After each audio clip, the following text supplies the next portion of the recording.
Hi, I'm Samuel. Hi, I'm Hafiz. We are riggers at Ubisoft Singapore. You're watching Law Unlocked, where you learn more about the people who make video games. Team members in other roles have been asked questions about what we riggers do. And we'll be reacting to their answers to see how much they know. This is Law Unlocked, Riggers. What does a rigger do? They take care of the bones inside the character so that the character can move and so that the animators can animate on those, like the skeleton inside it. And I'm pretty sure they also do it for for faces as well. So they do like facial rigging, body rigging. Very educated answers, eh? I'm pretty sure those it was part of the game design course, and I was like, man, why am I doing this? But then I understood like it's so that we don't ask the riggers to kill themselves because like we know how hard it is. I briefly heard of this term before. I think it's something to do with the 3D assets. So like I think when they have a model, they do something with the insides to make it have form, I guess. Yeah, I only learned about it when I came to the studio. Yeah, because some people I interacted with. That's me. I like the question when they say, they ask themselves, why am I doing this? Most of them got the main point where rigging is related to skeletons and like basically like controlling a puppet, how it moves. Skeleton is like the base, then we still have to add controls on top. And that's the controls that animators use to rig. Sorry. That's the controls that animators use to animate. Yes. Yeah. What skills do you need as a rigger? All except programming. Doing their best. Just do your best.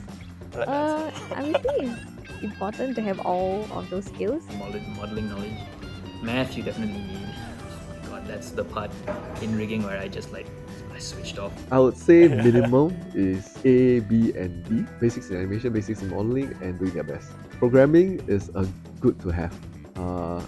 Most riggers start off with less understanding of programming, but they eventually slowly learn the basics. I think it was interesting that some people mentioned you don't need programming while others said that you do. I mean, the technical director is right. I think at a starting point, most riggers don't need programming. You need to have more of observation skills and artistic skills to create all the anatomically correct bones, skinning. It's basically modeling knowledge and animation knowledge. Like sometimes when we rig, the model itself is not really, the topology of the mesh is not accurate. We personally will have to know how the loops and all that should go. Yeah, and sometimes we will go back to the modelers and then we'll be like, please adjust this to this kind of loop. I guess modelers will also have a bit of rigging knowledge. That's what we wish. That's what we wish.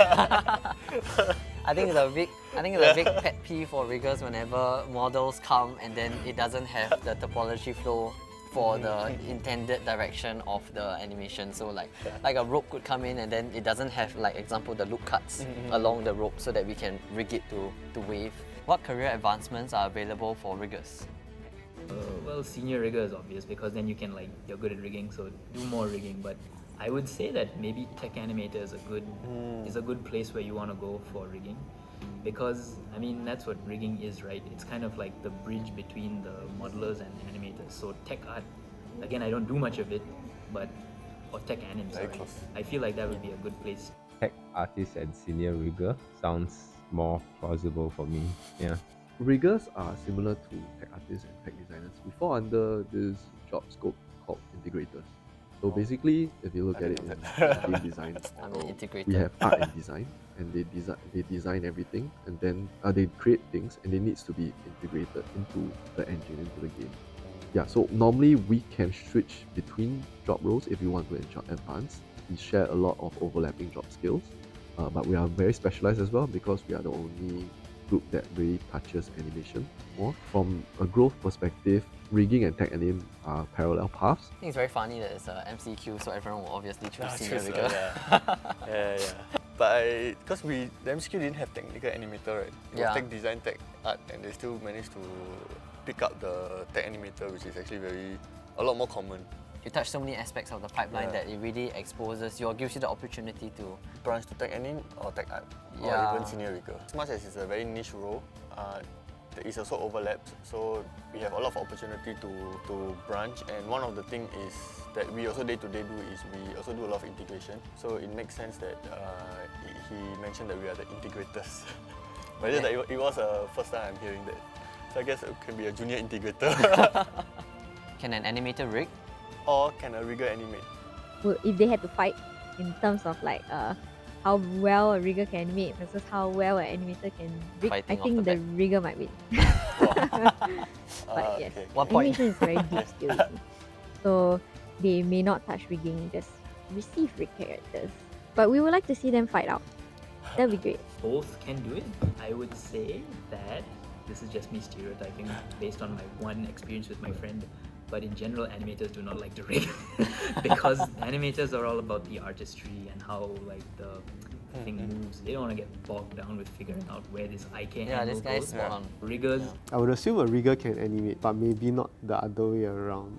Nice, we got more I skills. think a rigger can animate, but an animator cannot rig. I guess the Wow. next episode most is time- most gonna of be the low animators unlocked prefer- animators to defend themselves.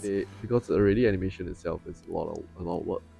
And then rigging itself, sometimes it's very technical. I have rigging friends who actually like it and find it cathartic. To each his own. Like some people prefer bread, some people prefer rice. The junior level designer mentioned was like really accurate, where Ah, usually if you become an animator, it's because you They don't are want to- someone very artistic and like you Yeah. just want to, you know, it's like if you like painting, you just want to paint. I think if you're a rigger, you are usually an animator who decided that you liked the programming aspect, or maybe in a group project, nobody wanted to do the rigging, and then one of the animators had to be tribute. So, and then from there you learn how to rig. from some stories I've heard also, my animator's friend who needed to add in manual controls or what specific to his animation, and he couldn't find anyone to rig, so he had to learn, and slowly he was like, rigging is not that bad. This means this animator will soon become a rigger. He won't be an animator for long. Thanks for joining us on Law Unlocked. We hope you've learned more about riggers and what we do. Thank you for watching and see you next time.